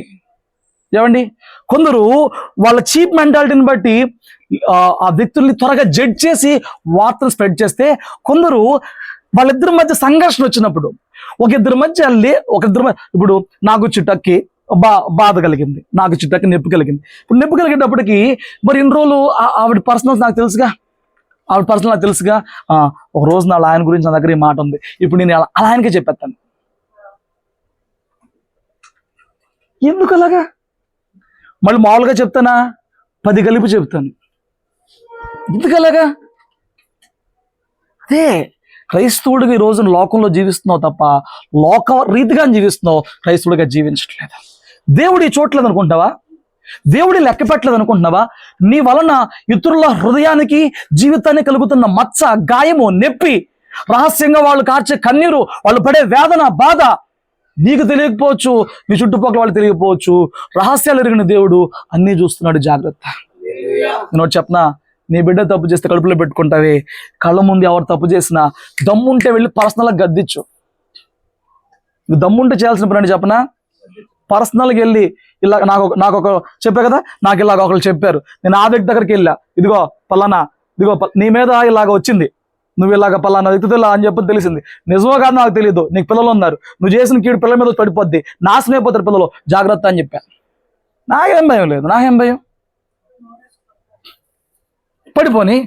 ఇప్పుడు నేను ఆ వ్యక్తిని ప్రేమిస్తున్నా, ఆ వ్యక్తికి చెప్తా, ఊరంతా చెప్పను, నేను ఆ వ్యక్తిని ప్రేమిస్తున్నా. నీకు విషయం అర్థం కావట్లా. నేను వచ్చి నీ గురించి నేను నీకు తప్పు చెప్పానంటే నిన్ను బ్లేమ్ చేశానా, ప్రేమించానా? నువ్వేం అర్థం చేసుకుంటావు? నువ్వు అలా అర్థం చేసుకున్నా, ప్రేమించినప్పుడు అది 10 మందికి చాటించలేమండి. ప్రేమించినప్పుడు 10 మందికి ఆరేయలేం. ఇప్పుడు చిటాక్ గురించి సోనియా ఏదో మాట అంది, సోనియా ఏదో మాట అన్నప్పుడు ఏదో తప్పు జరుగుతుందని చెప్పాను, ఇదిగో నీ గురించి కొందరు అభిప్రాయం ఎట్లా ఉంది, ఏమన్నా చేస్తే సరి చేసుకో, సరిగా ఉండు. ఇప్పుడు ఇలా చెప్పడం, ఇప్పుడు ఈ మనిషి ఏమంటుంది, ఇతను ఎంత నమ్మి ఉండకపోతే వచ్చిందని అడుగుతున్నాడు. సరే నేను నమ్మినా నమ్మకపోయినా ఆ వ్యక్తి ఆగిద్దా? నీలో లోపం ఉంటే నువ్వేమన్నా సరి చేసుకోకపోతే ఇంక ఇప్పటికన్నా ఆ మ్యాటర్ ఆగిద్దా? మైండ్, మనసు, మనము శారీరకంగా ఎంత ఎదిగామనేది దేవునిలో లోకంలో మనల్ని డిసైడ్ చేయదు. మానసికంగా ఎంత పరిపక్వత చెందామనేది దేవునిలోనూ లోకంలోనూ మనల్ని డిసైడ్ చేసింది. మానసికంగా పరిపక్వత చెందడం దేవుని వాక్యం మనకి ఇచ్చిద్దండి. హల్లెలూయా. కొందరు స్వతహాగా జీవిత అనుభవాలతో గుణపాఠాలతో ఎదిగితే, కొందరు దేవుని వాక్యం నేను నేర్చుకునే విషయాలన్నీ దేవుని వాక్యం ద్వారానే. దేవుడు మిగతా దేవుడు నేర్పించిన కొన్ని పాటలు, మిగతా కొన్ని సేవకుల అనుభవాల్లో నుంచి నేర్చుకునే విషయాలు ఇవన్నీ. హల్లెలూయా. నేను అంటున్నాను, ఒకవేళ ఒక వ్యక్తి నీ దగ్గరకు వచ్చి నిజంగా నీకు ఒక మాట చెప్పగలిగారంటే నువ్వు నిజంగా మంచోడివి కాబట్టి, ఆ వ్యక్తి నిన్ను ప్రేమిస్తున్నాడు కాబట్టి చెప్పారు. చెప్పినప్పుడు ఆ వ్యక్తి మీద రివర్స్ అటాక్ చేయమాక. ఇంకా అది మళ్ళీ చెప్పను కూడా చెప్పడం. మరి అదే కదా, నేను వచ్చి నీకు మాట చెప్పా. ఇప్పుడు నేను వచ్చి బావని అంటుకోమచ్చు, ఆంటీ మీ అబ్బాయి మొన్న ఏదో చేశాడంట అంటే, ఇప్పుడు నా మీదే ఎవరు నువ్వు నా కొడుకు గురించి చెప్తున్నావని అంటే, రేపు పొద్దున్న ఇంకో 4 తెలుస్తుంది, అది నిజమై ఉంటుంది. నేను చెప్పనుగా. నువ్వు ఎవరిని పోగొట్టుకుంటున్నావు? సమాజంలో వ్యక్తి అవ్వచ్చు, కుటుంబంలో వ్యక్తి అవ్వచ్చు. నువ్వు ఒక వ్యక్తి మీద చెడు ప్రచారం చేయకు. ఒక వ్యక్తి గురించి నువ్వు చెడు నీకు వస్తే చెప్పినోడిని కంట కనిపెట్టు, వ్యక్తిని కంట కనిపెట్టు. దీనికి చాలా పరిపక్వత కావాలి, దీనికి చాలా మెచ్యూరిటీ లెవెల్ కావాలి, దీనికి చాలా ఆత్మీయ జీవితంలో ఎదిగిన స్థితి కావాలి. ఒకవేళ నువ్వు తెలియపెట్టకుండా పొరపాటున ఆ చెడుని స్ప్రెడ్ చేస్తే, ఏమండి మళ్ళీ చెప్తున్నా, చెడు ఎప్పుడు ఎవరి మీద వచ్చిందో ఆ వ్యక్తి చెవిలో చెప్పు. నేను ఒక రోజున ఇలాగే ఒక వ్యక్తికి నేను వెళ్ళి ఒక మాట చెప్పాను. చెప్పలేను, మీకు అర్థమైపోద్ది ఎవరు అని చెప్తే, బట్ అర్థం చేసుకోండి. సంఘానికి వచ్చిన ఒక వ్యక్తికి, అమ్మా నీ ప్రవర్తన బాగాలేదు, మగవాళ్ళతో ఒక హద్దు ఉంటుంది సంఘానికి వచ్చినప్పుడు, హద్దులో ఉండు మంచిది, పెళ్ళయింది, పిల్లలు ఉన్నారు, చూసేవాళ్ళకి నాకు కూడా బాగాలేదు, ఎవరో ఏదో అన్నారు అని చెప్పని అన్న. ఆ రోజు రాత్రి ఊరుకుంది, తెల్లారి చర్చకొచ్చేసింది, చిన్న పిల్లోని వేసుకుని తెల్లారి చర్చకొచ్చేసి నా మీద ఎవరు అన్నారు చెప్పు అంటుంది. నేను ఎందుకు చెప్తాను? నీ మీద బ్లేమ్ వచ్చింది, సరి చేసుకోవడం నీ బాధ్యత. ఇప్పుడు ఎవరన్నారో చెప్తే నువ్వు వాళ్ళు జుట్టు పట్టుకుంటావా అన్నా. నేను వాళ్ళని ఏమన్నావు చెప్పు, మరి నీకెందుకు అన్నప్పుడు? వీళ్ళు తప్పు ఉంటే సరి చేసి, లేకపోతే నోరు మూసుకో. చర్చకొచ్చేసింది, పిల్లోని వేసుకుని. అప్పుడు నాకు స్ట్రైట్ ఫార్వర్డ్ అవ్వలేదని చెప్పని, అదేంటి ఎమోషనల్గా ఏదో నువ్వు నాకు అలాగా, నిన్ను ఫ్రెండ్ లాగా అనుకున్నాను, నేను అమ్మలాగా అనుకున్నాను, ఏదో ఎమోషనల్ వేలే వెళ్ళడం. నువ్వు 100 చెప్పు, నేను వాక్యం చూసుకోవాలి, నువ్వు వెళ్ళిపోతే నేను వాక్యం చూసుకుంటాను. నాకు ఒక క్యారెక్టర్ ఉంది, నా దగ్గర ఎవరో చెప్పారు, ఇప్పుడు దాన్ని ఫలానా పేరుని రాసి నీకు అందించాను అనుకో, రేపు సంఘంలో ఎవరు పెట్టినట్టు అయ్యిద్ది? నేను అంత పిచ్చోడిని అయితే కాదు, నీ దగ్గర తప్పు ఉంది, నేను నేనే చెప్తా, అసలు ఎవడో కాదు నేనే అన్నాను. ఇప్పుడు ఏంటి? నా కలతో నేను చూశాను, నువ్వు ఇలాగా ప్రవర్తించో, ఏంటి ఇప్పుడు ఏంటి అన్నాను. నువ్వు మూసి వెళ్ళిపోయాను. నీకు నీ వ్యక్తిత్వం సరి చేసుకుంటాం కావాలా? నీ గురించి ఎవడు ఇప్పుడు ఒక నోరు మూపిస్తూ ఇంకా మిగతా నోరుని మూపించగలవా? ఇవి ఏంటండి చిల్లర పనులు కాకపోతే ఇవన్నీ. ఇందాక ఒక వ్యక్తి గురించి చెప్పానా, ఆ వ్యక్తి అయితే సైలెంట్గా సరే నువ్వు చెప్పావు, నేను ఏ జాగ్రత్త తీసుకోవాలి ఆ జాగ్రత్త తీసుకుంటాను వెళ్ళిపోయాడు ఒక పురుషుడు. అయితే ఇప్పుడు స్త్రీ గురించి చెప్పానా, ఈ మహాతల్లికి ఎవరన్నారో కావాలి నిండుకు వచ్చి 4 గంటలు తినేసిన పుర్ర. ఎవరన్నారో కావాలి ఏం చేస్తావు? నేనే ఏం చేస్తావు అన్నా. ఎవడో కాదు, నేను ఎవరిపైతే నేనే అన్నా, ఏం చేస్తా చేసుకో అన్నా. వెళ్ళిపోయాను. ఏంటండి స్తోత్రం చెప్పు. లేని వార్త నువ్వు ఎప్పుడు కూడా ఒక వ్యక్తి మీద పుట్టించమాక. Point number 1. ఏమండి, ఎవరన్నా విన్నప్పుడు, ఏదైనా వచ్చినప్పుడు ఆ వ్యక్తికే చెప్పు. నీ దగ్గరికే వచ్చేలా నీ గురించి ఎవరన్నా చెడు చెప్పారా, ఆడిని వదిలేయి. ఆడిని ఇంకో మాట కూడా చెప్తాడు వచ్చి, ఆడిని ఎందుకు ఇరికెత్తావు? వాడిని ఎందుకు చెడుగా చూస్తావు? వాడిని ఎంత ప్రేమించిపోతే వచ్చి నీకు పాయింట్ చెప్తాడు. నీ గురించి ఇలా అనుకున్నారమ్మా, నీ గురించి ఇలా అన్నారమ్మా, నువ్వు జాగ్రత్త, ఎంత ప్రేమించిపోతే వచ్చి పాయింట్ చెప్తారు. కాబట్టి ఈ విషయాల్లో నువ్వు చాలా జాగ్రత్తగా ఉండటం మంచిది. వ్యక్తుల యొక్క గౌరవాన్ని, వ్యక్తుల యొక్క క్యారెక్టర్ని ఏమంటారు తెలుగులో? ఎంతనా వాళ్ళ సాక్ష్యాన్ని నువ్వు కాపాడే ప్రయత్నం చేస్తే నీకు ఎంతో మంచిదని చెప్పని దేవుని పేరట నీకు మనవి చేస్తున్నాను. లేవియాకాండంలో ఒక మాట ఉంటుంది, తీసుకురని చెప్తాను. లేవియాకాండంలో 5వ అధ్యాయము మొదటి మాట చదవండి. ఒకడు ఆ, ఒట్టు పెట్టుకున్నవాడని ఆ, తాను చూచిన దానిని గూర్చి గాని ఆ, తనకు తెలిసిన దానిని గూర్చి గాని ఆ, సాక్షి అయి ఉండి ఉమ్. దాన్ని తెలియచేయక తెలియచేయక ఆ, పాపము చేసిన ఎడల ఆ. అతడు తన దోష శిక్షను భరించును. మీకేమైనా అర్థమైందా? ఒకడు ఒట్టు పెట్టుకుని తాను చూచిన దాని గురించి కానీ తెలిసిన దాని గురించి కానీ సాక్షి అయి ఉన్నాక చెప్పకపోతేనంట అది పాపము, దాని దోషం భరించాలంట. నీకు అర్థమైందా? ఇక్కడ 4 బళ్ళు ఉన్నాయి, ఒక సైకిల్ ఉంది. ఈ అపార్ట్మెంట్లో ఎవడో వచ్చి ఒక సైకిల్ పట్టుకెళ్ళిపోయాడు. నువ్వు కళ్ళారా చూసావు, ఏమండి? ఈ అర్ధరాత్రి కళ్ళారా చూసావు. ఇప్పుడు తెల్లారు లేచి ఇప్పుడు ఆ ఇంట్లో వాళ్ళు లబోదిబో అంటున్నారు. తెలివేంటో చెప్పనా? తెలివేంటి ఇందులో? అమ్మా మా సైకిల్ పోయింది, ఎవరిని చూసాడనంటే మేమెక్కడ చూసామమ్మా, యామో ఏ పని మనోడు పట్టుకుపోయాడు. ఎందుకు నేను చెబితే అటుపక్కన వ్యక్తి నుంచి నాకు వచ్చే ముప్పు ఎలాంటిదో అని చెప్పి ఏమోనమ్మా దేవుడు సాక్షిగా నాకు తెలియదు, మధ్యలో ఎవరిని తెస్తారు తెలుసు. కొన్నిసార్లు దేవుడిని తెచ్చేస్తారండి. ఒక వ్యక్తిని గురించిన, ఒక సంఘటన గురించి నిజం చెప్పాల్సి వచ్చినప్పుడు ఒట్టు నాకు తెలియదు, నేను లేను, నేను వినలేదు. వాక్యం చెప్తుంది క్రైస్తవులైన వారు మనం ఒట్టులు పెట్టకూడదు. పిల్లల మీద కానీ, పెళ్ళ మీద కానీ, భర్త మీద కానీ, పోయిన తాతగారి మీద కానీ, కొన్నిసార్లు వాళ్ళ మీద పెట్టేస్తారు పోయినోళ్ళు. దేవుడి మీద కానీ ఎవరి మీద మనం ఒట్లు పెట్టడానికి వీలు లేదు. నీకు నిజం తెలిసినప్పుడు, నేను అంటున్న ఎదురు వ్యక్తి నష్టపోతున్నప్పుడు నువ్వు చెప్పడానికి ముందుకు రావాలి. చెప్పకుండా నిజము దాచిపెడితే దోషం. ఇద్దరి మధ్య ఉన్న ఒక నిజాన్ని దాచిపెట్టేస్తే అది దోషం అని వాక్యం చెప్తుంది. నువ్వు దీవించబడాలంటే ఎదురు వ్యక్తి నష్టపోతున్నప్పుడు నువ్వు నోరు తెరిచి మాట్లాడితే అతని మేలు జరుగుతున్నప్పుడు నువ్వు నోరు తెరవకపోతే ఏమైందండి?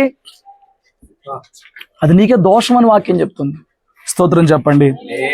నా మాటలు మీకు ఏమైనా అర్థమవుతున్నాయా? ఇంకొక సంఘటన చూపిస్తాను రండి.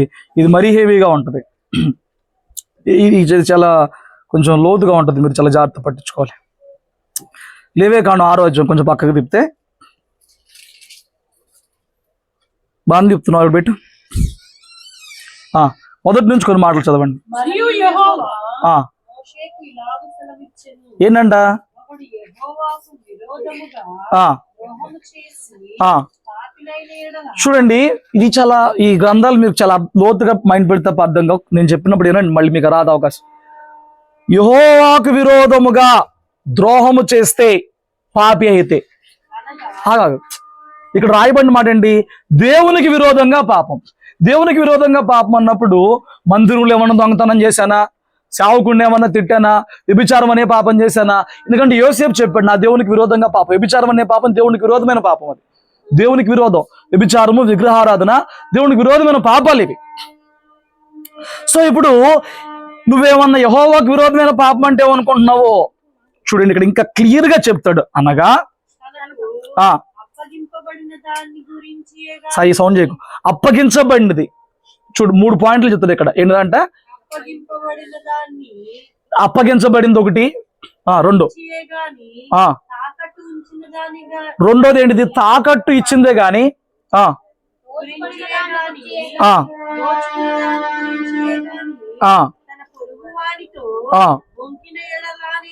బొంకిన,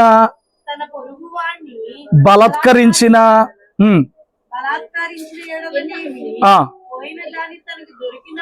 పోయినది దొరికినప్పుడు మనుష్యులు వేటిని చేసి పాపులగుదురో వాటిలో దేని విషయమైనను అబద్ధ ప్రమాణము చేసిన ఎడల అతడు పాపము చేసి అపరాధి అగును. చాలా జాగ్రత్తనండి. కనిపించని కొన్ని పాపాలు ఇవి, అంటే హైలైట్ చేయని కనిపించిన కొన్ని పాపాలు. ఏంటంట 3 విషయాలు చెప్పాడు. నేను మీకు ఇక్కడ ఏదో అప్పగిచ్చెళ్ళాను. ఏం అప్పగిచ్చెళ్ళాను? అమ్మా నేను ప్రేయర్కి వెళ్ళిపోతున్నాను, ఈ సౌండ్ రికార్డర్ ఇక్కడ మీ దగ్గర పెట్టండి అని చెప్పని దీన్ని అప్పగించి నేను వెళ్ళిపోయాను. నేను వెళ్ళిపోయి వైజాగ్ ప్రేయర్కి వెళ్ళి వచ్చాను. వచ్చిన తర్వాత నేను మళ్ళీ దాన్ని తీసి చూశాను. ఈ లోపు ఎప్పుడో ఏదో డ్యామేజ్ చేశారు, పిల్లలు ఆడతాను చేశారు, పెద్దోళ్ళ చేతిలో జారిపోయి పడిపోయింది. ఇప్పుడు నేను తీసి ఓపెన్ చేసి చూశాను, అది పాడైపోయింది. నేను అడిగాను ఇది పని చేయట్లేదు అంటే, ఏమో ఇచ్చావు అక్కడ పెట్టా, నువ్వు మళ్ళీ ఇప్పుడు తీసావు, దాన్ని నేను అక్కడ ముట్టాను. బొంకడం, అబద్ధం వేరు, బొంకటం వేరు, రెండింటి చాలా తేడా ఉంది. ఇది ఇలా జరిగిందా అన్నప్పుడు ఆ అబద్ధాన్ని నిజం చేయడానికి ఏమండి హెచ్చు మాటలు చెప్పడం బొంకడం అన్నమాట. స్తోత్రం చెప్పు. యెహోవాకు విరోధమైన పాపం అంటండి ఇది. నువ్వు పొరుగోడిని నోరు ముప్పించేస్తున్నాను, పొరుగోడికి తెలియక మాయ చేసేస్తున్నాను, పొరుగోడు ఏం చేస్తాడులే అని చెప్పి నువ్వు అనుకుంటున్నావా? నీకు ఏదైనా అప్పచెప్పినప్పుడు అలా తీసుకోకుండానే ఉండు. లేదు నేను నమ్మి నీ చేతికి ఎవరైనా అప్పచెప్పారా? కొన్నిసార్లు కొందరు ఏం చేస్తారంటే, అక్క నా దగ్గర డబ్బులు దాచుకున్న చేతకట్లే, డబ్బులు దాచి పెట్టినిస్తారు. వీడు చదువు రాదుగా, అయిపోయింది హాంపట్. బయటికి అంత నమ్మకంగా ఉంటారు. ఈ డబ్బులు దాచిపెట్టని చెప్పని ఎత్తారా, నేను 1,00,000 ఇచ్చేస్తాను, అప్పుడు కాసిన నేను లెక్కేసుకోను. ఆ తల్లి నీకెందుకు నేను రాసి పెడుతున్నా అని చెప్తే ఇప్పటికే ఉన్నారు నాకు తెలిసి దాస్తారన్నమాట. ఇంట్లో వాళ్ళతో సేఫ్ కాదని చెప్పి ఇంట్లో వాళ్ళ దగ్గర దాస్తారు. దాచినప్పుడు ఈ 1,00,000 ఎత్తాడా అనేది 80,000 ఉన్నాయి అనేది గాంధీ గారి అకౌంట్. ఎన్ని ఉన్నాయంట? 80,000 ఉన్నాయంట. యెహోవాకు విరోధమైన పాపం జాగ్రత్త. వస్తువైనా ధనమైనా నీ చేతికి ఇచ్చినప్పుడు కానీ, చేబొద్దులుగా ఇచ్చినప్పుడు కానీ, బైబిల్ ఇవన్నీ మాట్లాడాడు దేవుడు మాట్లాడాడు. నాకేంటండి పని? దేవుడు మాట్లాడుతుంది ఇవన్నీ. తాకట్టు పెట్టుకున్నప్పుడు ఏమండి, కొన్నిసార్లు మనం తాకట్లకి ఇస్తాం చూడండి, అసలు అలాంటి జోలికి మనం పోకూడదు, అలాంటి పనులు మనం పోకూడదు. తాకట్టుకి ఇచ్చినప్పుడు ఇచ్చినంతకాలం వస్తువుడు ఇష్టమంట. వాడు బైక్ తీసుకున్నాడు, చిట్టు పడుతుంది, ఏంట్రానంటే అది ఆడిబండి కాదంటే ఏంట్రా, తాకట్లు పెడతారంట. వాడు తిరిగి వడ్డీ సహా కడతాడు, ఈ లోపు దీన్ని నాశనం చేసేస్తాడు. వడ్డీ సహా వాడు 10,000కి 15,000 కడతాడు, వీడు 20,000 బండి మళ్ళీ 15,000 కడతాడు. యెహోవాకి విరోధమైన పాపం ఏంటి?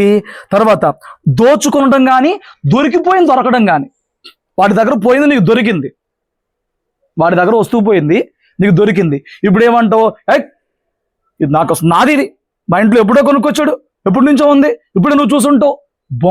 బొంకడం ఇవన్నీ ఏమన్నాడు? అతడు పాపము చేసి అపరాధి అవుతాడు. ఎప్పుడైనా ఇలాంటి నీ జీవితంలో జరిగినాయా? చిన్నప్పటి నుంచి ఇప్పటి వరకు ఎప్పుడైనా ఇలాంటి సంఘటనలు ఎదుర్కొన్నావా? చిన్నప్పుడైనా పెద్దప్పుడైనా ఎప్పుడైనా తప్పే. ఏమండి, పోయింది దొరికింది. ఒకరోజు ఏం జరిగిందనంటే, ఒక నోట్స్ ఉంది చిన్నప్పుడు. నా నోట్స్ నా బ్యాగ్లోనే పెట్టేసుకున్నా, అందరి బ్యాగ్లో ఎతికిచ్చా. ఏంట్రా అంటే, నాకు తెలియదా నా బ్యాగ్, ఆడి బ్యాగ్లో ఉంది, పాపం ఆడి బ్యాగ్లో లేదు. ఏమండి, కొన్ని పొరపాటు కారణాల చేత కానీ ఎదుటి వ్యక్తి రూపాయిని మనం ఇబ్బంది పరిచినప్పుడు, ఎదుటి వ్యక్తి వస్తువుని మనం ఇబ్బంది పరిచినప్పుడు, ఆ వస్తువు ఎక్కడి నుంచి వచ్చిందండి? రూపాయి ఎక్కడి నుంచి వచ్చిందనండి? వాడు రక్తం చెమటగా మారితేనే కదా, వాడు కష్టపడితేనే కదా.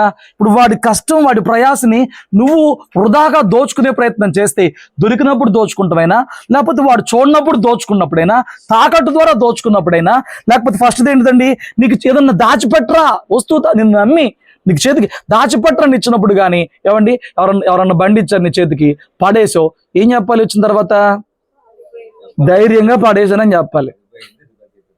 చెప్పాలా వద్దా? ఇప్పుడు చండన్ దగ్గర నేను బండి తీసుకున్నా, అన్న మరి గుండెల దాకా వెళ్ళొస్తా అన్న, గుంటూరు దాకా వెళ్ళొచ్చాను. నేను చెప్పింది ఏంటి? గుణదల. అక్కడ వెళ్ళి వచ్చింది అక్కడికి కొన్ని బెంచ్ సర్కిల్, ఆ పైన ఆయిల్ ఖర్చు అయింది, అది నేను దొంగతనం చేసినట్లు లెక్క అయింది. నేను అతనికి ఏం చెప్పి తీసుకెళ్ళా? ఇప్పుడు ఆయన ఏ మనసుతో ఇచ్చాడు? గొంతులంటో లీటర్ అయిపోద్దాం, నాకు ఇంతవరకు ఖర్చు అనుకుని ఇచ్చాడు. నేను మళ్ళీ ఎక్కడికి వెళ్ళి వచ్చాను? అది ఎంత ఏంటి? సత్తం రావారా ఆయిల్కి? కాదు. ఏంటి అది? డబ్బు, రక్తం. డబ్బు ఎక్కడి నుంచి వస్తుందండి? స్తోత్రం చెప్పు. ఇవన్నీ దేవుడు లెక్క పెట్టుకుంటున్నాడు. అయ్యా అమ్మా, వీటిని బట్టి కూడా నీ జీవితంలో ఫైనాన్షియల్ గా ఆ దీవెన దేవుడు ఇవ్వాలా వద్దనేది డిపెండ్ అయి ఉంటది. కేవలం ఉపవాసాలు ఉన్నాను, కడుపు కొట్టినాను, కన్నీరు కాచాను, భక్తులు చేశాను, ఈ భజన చేయమాక. నీ జీవితంలో ఎన్నో ఉంటాయి. దేవుని దగ్గరకు చేరే కొలది ఎన్నో అవిధేతలు బయటికి ఏమంటే దేవుడు తీసుకొస్తూ ఉంటాడు. వాటి విషయంలో యథార్థంగా ఒప్పుకోవాలి. ఇవి కూడానా కాదు అన్ని, ఇవి కూడానా కాదు అన్ని. స్తోత్రం చెప్పు. ఇందాడ మనం చదివాం కదా లేవియా, ఒకసారి లేవియా కాండ 23వ అధ్యాయం అనుకుంటా. ఒక వర్డ్ మిస్ అయిపోయాను నేను. 20 కాదండి, నిర్గమాకాండ 23 ఒకసారి తీసి 23:4 చూడండి. ఈ శత్రువుని యొద్ద అయినను, యుద్ధ అండి అది, యుద్ధ అయినా, ఎద్దైనను, యుద్ధ అంటున్నారు మీరు. ఎద్దు అయినను, గాడిదైనను తప్పిపోవుచుండగా అది నీకు కనబడిన యెడల అగత్యముగా దాన్ని తోలుకొని వచ్చి వాడికి అప్పగింపవలెను. నీవు నీ పగవాని గాడిద బరువు క్రింద పడి ఉండట చూసి దాని నుండి తప్పింపకయుందునని నీవు అనుకొనినను అగత్యముగా వాడితో కలిసి దానిని విడిపింపవలెను. స్తోత్రం చెప్పండి. ఎప్పుడన్నా చుట్టుపక్కల ఉన్నప్పుడు కొన్నిసార్లు మనస్పర్ధలో గిలిగజ్జలు వస్తూ ఉంటాయి, అవునా కదా? వస్తాయి. వచ్చినప్పుడు మీరు చాలా జాగ్రత్త గుర్తుపెట్టుకోండి. అతను నీకు ఆ కొద్ది కాలం శత్రువులాగా అనిపిస్తారు. కొద్ది కాలం ఎలా అనిపిస్తారు. దేవుడు చెప్తున్నాడు, ఇప్పుడు ఆ కాలం బట్టి లెక్కేసుకుందాం, ఈ కాలాన్ని పోల్చుకుందాం. ఇప్పుడు జయరాం గారికి ఆయన దొడ్లో ఒక 10 ఎద్దులు ఉన్నాయి, ఇప్పుడు పక్కన వాళ్ళకి ఒక 15 ఎద్దులు ఉన్నాయి. ఇప్పుడు ఈ పక్కన వాళ్ళకి గొడవ అయింది. ఇప్పుడు గొడవ అయినప్పుడు బయట ఆ స్టేషన్ దగ్గర దాదాపు వీళ్ళు ఎద్దొకటి తెంపేసుకుని వెళ్ళిపోతుంది. ఇప్పుడు నా హృదయంలో నేను ఏం చేయొచ్చు?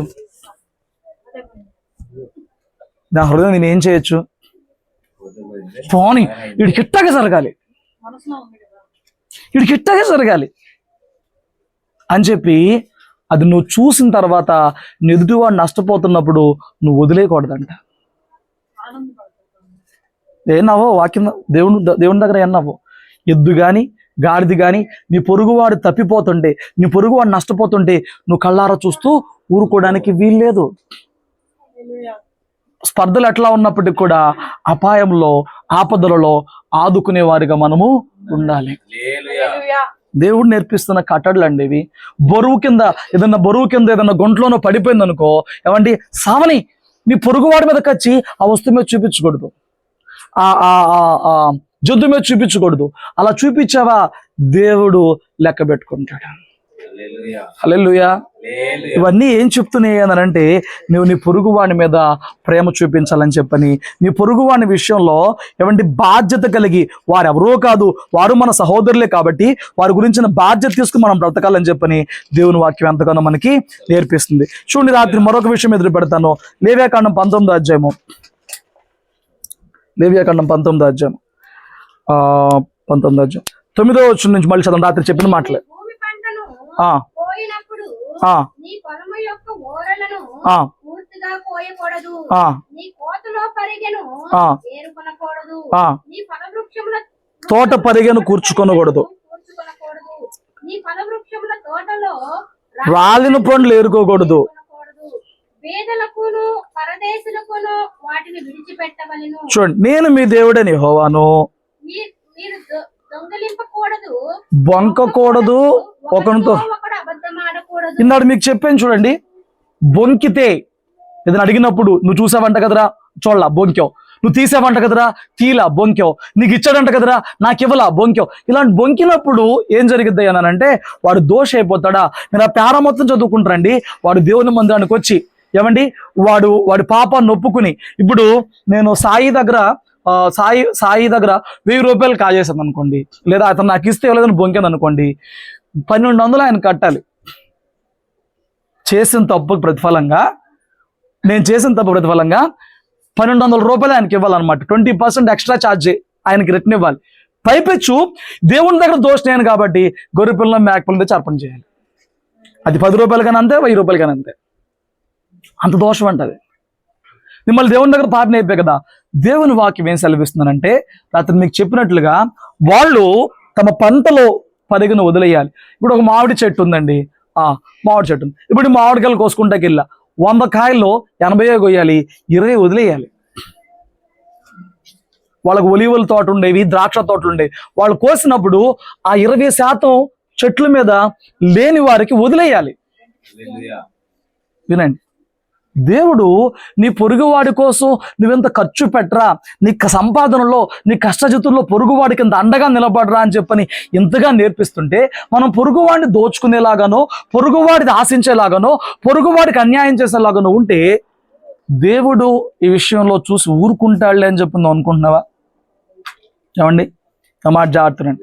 బైబిల్లోని వాక్యం చెప్తుంది. జయరామ్ గారు ఉన్నారు, చొక్కా అక్కడ పెట్టారు, బయటికి వెళ్ళారు. అది హనీ అయినా కావచ్చు, ఆ సోనీ అయినా కావచ్చు, మా నాన్నదేగా, మా తాతదే కదా అని 5 రూపాయలు తీసిన దేవుడి దగ్గర లెక్కే. అది దొంగది. వినాలి. ఏమండి, వినండి అండి, వినాలి. స్తోత్రం చెప్పు. మొన్న మా అక్కోళ్ళ అమ్మాయి ఏదో కూల్ డ్రింక్ ఏదో అడిగిందంట, కొనిచ్చారు. వినండి అమ్మా, కొనిచ్చారు. తర్వాత అది ఇంటికి వచ్చేసి మేము టేబుల్ మీద అలా డబ్బులు పెట్టేస్తాం. మాకు రూపాయి అసలు ముట్టుకోం, మా ఇంట్లో అక్కడ పడేస్తాం అనమాట. ఒక సరుకులోనేమో మా డాడీ ఉంటాయి, పైన వాడుకు డబ్బులు ఉంటాయి అనమాట. ఆ పైన డబ్బులు ఉంటే అది 50 రూపాయలు తీసుకెళ్ళిపోయి ఏదో కొనుక్కొని వచ్చేసిందంట. ఇందాడు కొనిచ్చంగా మరి ఈ డబ్బులు ఎక్కడేనంటే టేబుల్ మీద అని చెప్పిందంట. పట్టుకుని ఎర్రకొట్టేశారంతే. మీ అమ్మ కానీ మీ మామయ్య కానీ ఏ రోజు ఇలాంటి పని చేయాల, యాడ్ నేర్చుకున్నావు ఈ పనులు, తప్ప బాధేశారు. ఎందుకు నేను చెప్తున్నాను, ఇంట్లోదైనా చిన్న బిడ్డైనా పెద్ద బిడ్డైనా చెప్పకుండా పొరుగువాడి జేబులోంచి 1 రూపాయి తీస్తానికి కూడా, అది భర్త అయినా అది భార్య అయినా, ఏమండి, తీయకముందు చెప్పాలి, తీసినాకన్నా చెప్పాలండి. అది దోచుకోవడం అవుతుందని వాక్యం చెప్తుంది. చెప్పకుండా చేస్తే అదేమవుతుందంట, దోచుకోవడం అవుతుందంట. బైబిల్ నేర్పిస్తుంది. స్తోత్రం చెప్పు. 19:16 చూడండి. నీ ప్రజలలో కొండెమలాడుచు ఇంటింటికి తిరగకూడదు. మీకు మాట చెప్పనా? ఏమండి, బైబిల్లో మాట ఉంటది, నీ పొరుగువాడి ఇంటికి మాటికి వెళ్ళమాకు.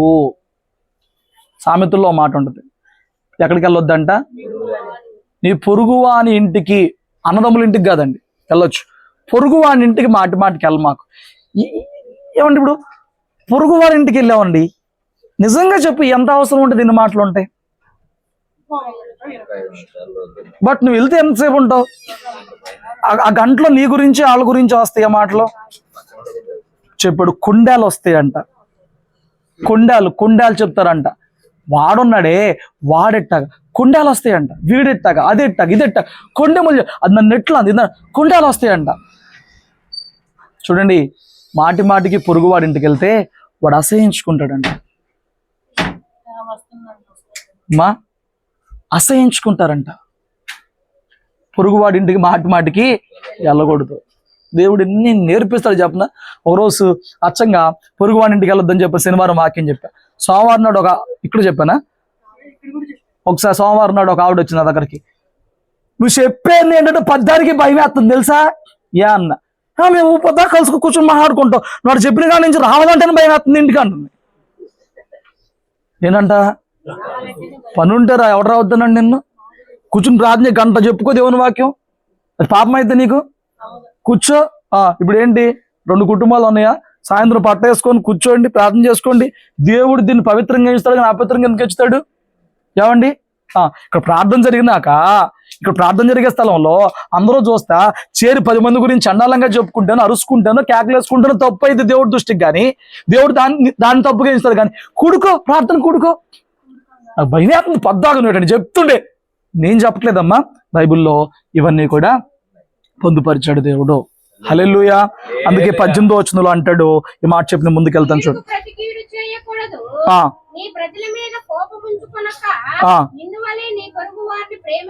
ఒకవేళ నీకు ఎవరన్నా కీడు చేసిన మనసులో నాకు చేసిన దానికి వాడు అంత తెలుస్తా, నువ్వు పెద్ద దెయ్యం అందుకే అట్లా అంటున్నావు.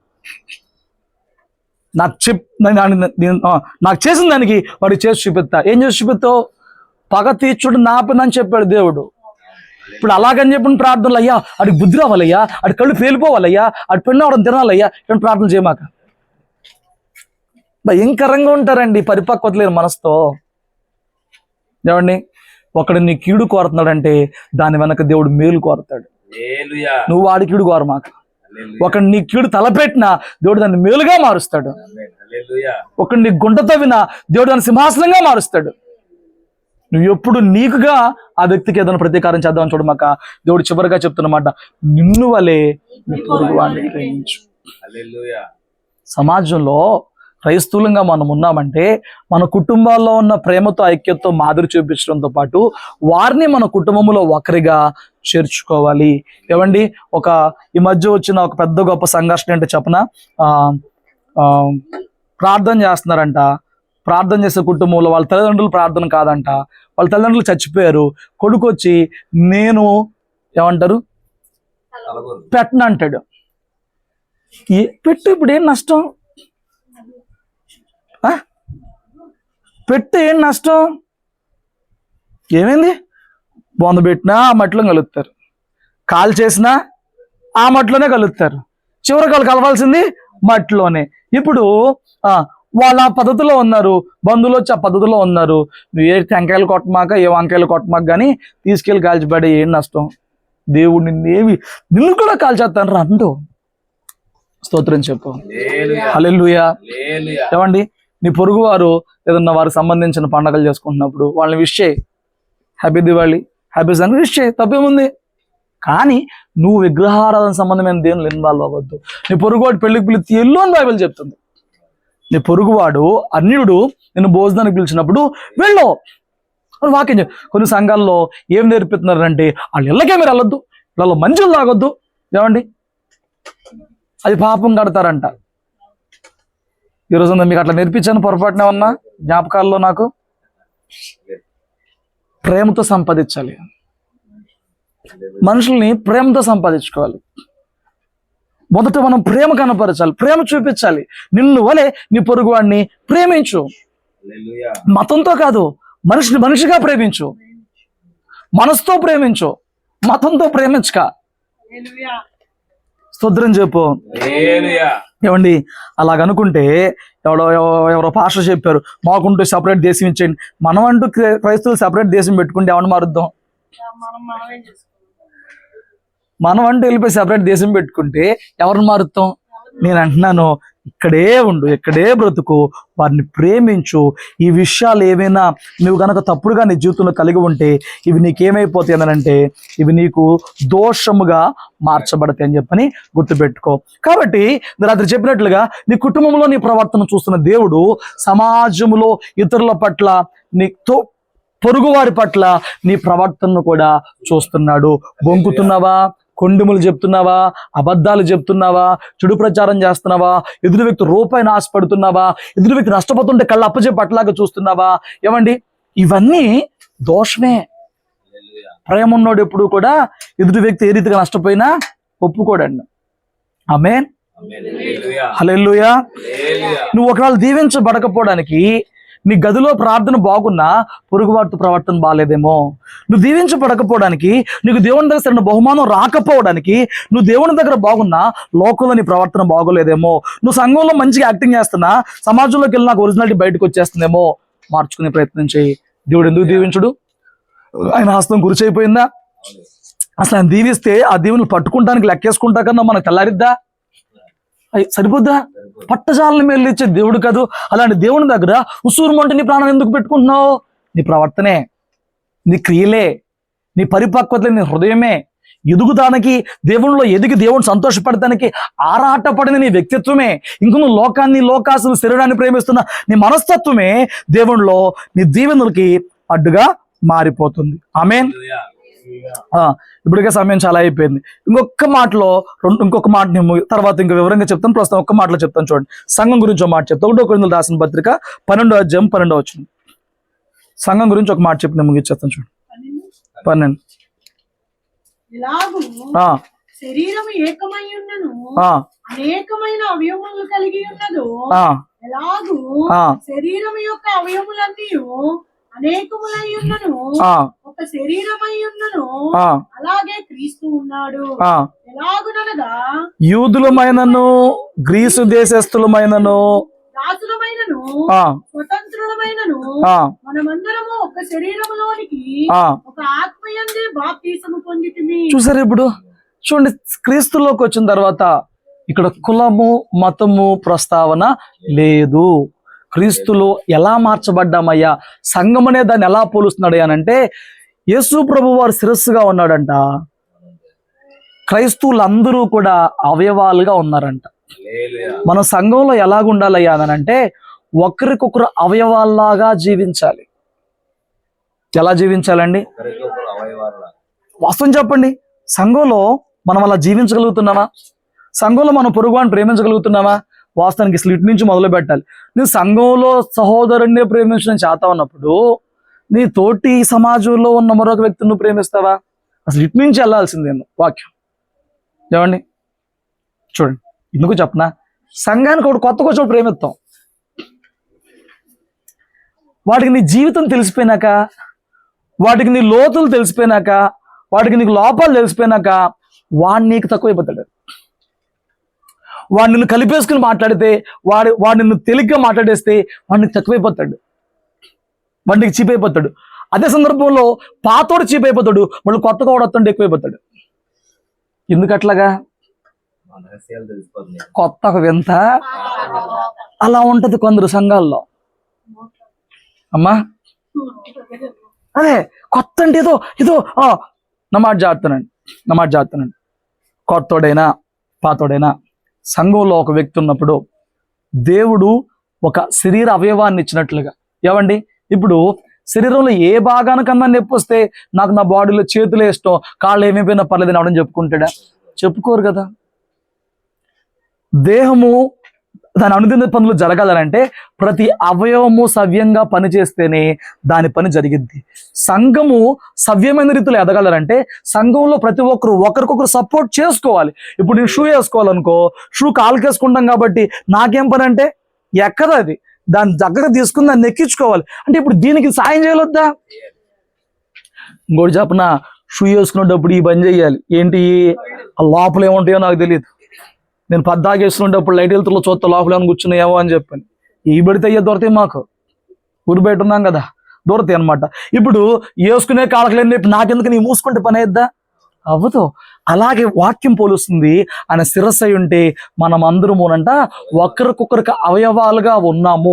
ఎప్పుడు కూడా నిన్నటిని మరిచి ఈరోజు నూతనంగా క్రీస్తు నిన్ను ప్రేమించినట్లు నీ సంఘంలో సహోదరుని నువ్వు ప్రేమించి ఒకటి భారం ఒకటి భరించాలి, ఒకటితో ఒకడు మనసు కలిగి ఉండాలని చెప్పని దేవుని వాక్యం మనకి నేర్పిస్తుంది. స్తోత్రం చెప్పండి. ఇది ఎంత ఆశ్చర్యకరమైన ప్రణాళికో మనం లోతుకెళ్తే మనకు అర్థమైద్ది.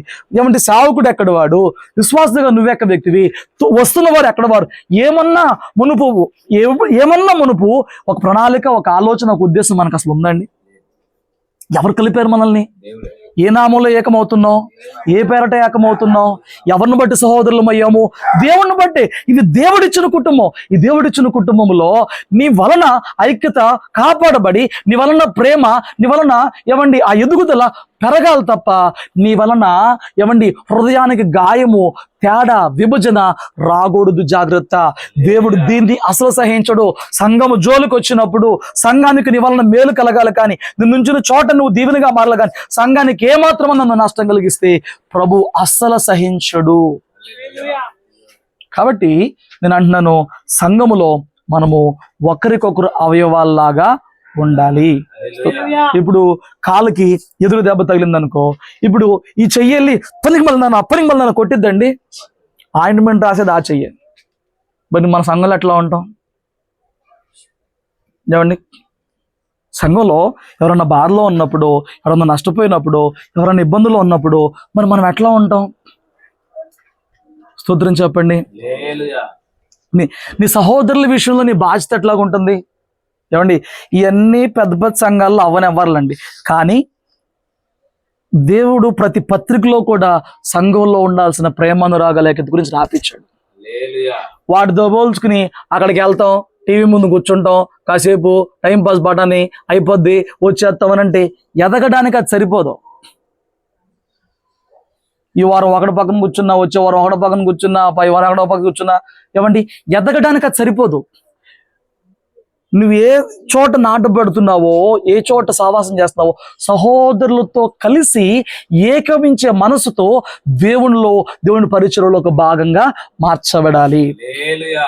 సంఘము కలిసి పరిచయం చేసినప్పుడు హృదయాలు కలుస్తాయి. సంఘము కలిసి ప్రార్థన చేసినప్పుడు బాధలు తెలుస్తాయి. సంఘము కలిసి ఆదరించుకున్నప్పుడు ఒకరి భారం ఒకళ్ళు భరిస్తారు. హల్లెలూయా. దేవుడు సంఘంగా పెట్టాడనంటే ఏమండి, ఈ వారం మన దగ్గరకు వచ్చినప్పుడు పలకరించి, రాకపోతే పట్టించుకుని మనసు మనకు ఉండకూడదు. మనం వెంబడించాలి, మనం ఆదరించాలి, మనం ప్రేమ చూపాలి. ఎందుకంటే దేవుడు ఇచ్చాడు నీకు ఈ సంఘమును. సంఘములో నీ ప్రవర్తన కూడా దేవుడు లెక్క పెడుతున్నాడు. సంఘానికి నీ వలన సంఘానికి కలుగుతున్న మేలును దేవుడు లెక్కబడుతున్నాడు. నీ వలన సంఘానికి కలుగుతున్న గాయాన్ని కూడా లెక్క పెడుతున్నాడు. ఆ రోజున పౌలు సంఘాన్ని హింసిస్తున్నప్పుడు ప్రభువు అన్నాడు, నన్నెలా హింసిస్తున్నావు? డైరెక్ట్గా దేవుని హింసించాడా? సంఘానికి నొప్పి పుడితే, సంఘానికి ఆటంకమైతే, సంఘానికి గాయం కలిగితే దేవునికే గాయం కలుగుతున్నట్లు లెక్క. జాగ్రత్త. హల్లెలూయా. హల్లెలూయా. హల్లెలూయా. కాబట్టి నేను ఇంకా వీలైతే తర్వాత రోజుల్లో ఈ విషయాన్ని లోతుగా వివరించే ప్రయత్నం చేస్తాను. కానీ రాత్రి మనం గుర్తుపెట్టుకోవాల్సిన విషయం ఏంటంటే, దేవుడు మందిరములో చేస్తున్న ప్రార్థన ఉపవాసం మాత్రమే కాక ఈ కుటుంబ